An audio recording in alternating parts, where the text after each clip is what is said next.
Senate approves overturning FCC's net neutrality repeal. The Senate approved a resolution Wednesday to nullify the Federal Communications Commission's net neutrality rollback, dealing a symbolic blow to the FCC's new rule that remains on track to take effect next month. The final vote was 50-47.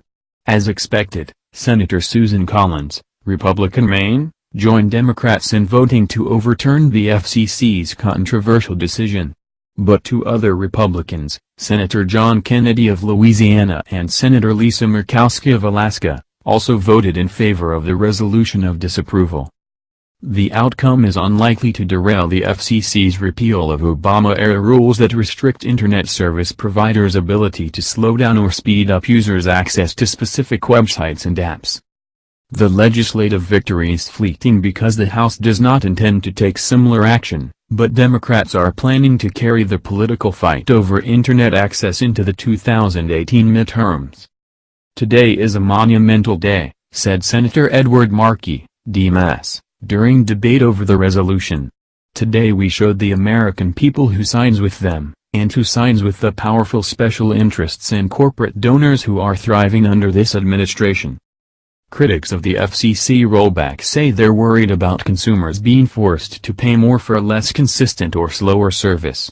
FCC Chairman Ajit Pai, part of the Republican majority, has said the Obama rule was heavy-handed and isn't needed. Markey described a coalition of Internet voters who bridge the usual philosophical party lines when it comes to government regulation. The grandparents, the gamers, the gearheads, the geeks, the gift makers, the generations X, Y, and Z. This movement to save net neutrality is made up of every walk of American life, he said.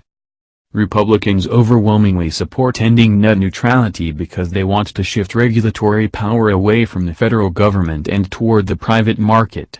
Republicans also argue that Democrats are playing on unfounded fears that Internet service providers will jack up costs and anger their consumer base. "If the Democrats want to run on regulating the Internet, I think that's a losing strategy," said Senator Cory Gardner, Republican Colorado, who runs the Senate GOP's 2018 campaign operation and voted against the resolution. "This issue doesn't cut along clean party lines," said Stephen Cull, who runs the program for public consultation at the University of Maryland and has studied public attitudes on net neutrality. The program's research has found that majorities of Americans support government-mandated net neutrality protections. People are on the Internet a lot and it's a big part of their daily experience, and the prospect that it will be changed in some fundamental way is disturbing to quite a lot of them, Cole said. Fear is a great motivator for voters. Senate Democrats believe their resolution that put every Democrat on record in support of net neutrality, and most Republicans on record against it, can turn what was once considered a wonk issue into a wedge issue this November. People underestimate the passion of Internet voters, at their peril. They are mad, and they want to know what they can do, and this vote will make things crystal clear, he said. Republicans like Representative Scott Taylor of Virginia think Democrats are wrong on the policy of net neutrality and that eliminating FCC rules will expand competition and consumer choice. However, he concedes that Democrats have done a better job of selling their message to voters and says there could be consequences if Republicans don't engage more directly with voters on an issue they care about.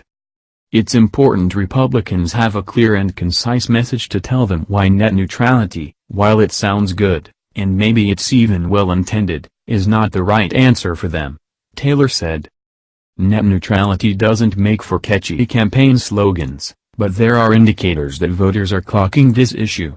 According to data provided by Google, net neutrality regularly ranks among top political searches in each state. In Pennsylvania and Nebraska, which held their primary elections on Tuesday, it ranked second in political searches behind health care. This is one of those areas where Washington, D.C., sometimes gets in a bubble and doesn't recognize what's going on in the rest of the country, said Senator Chris Van Hollen, DMD, who runs the Senate Democrats' 2018 campaign operation. Cole is more skeptical that net neutrality will be a potent voter motivator this year unless people start to see changes to their Internet costs, speed or access. Voters may know soon enough, The Obama-era net neutrality rules expire June 11.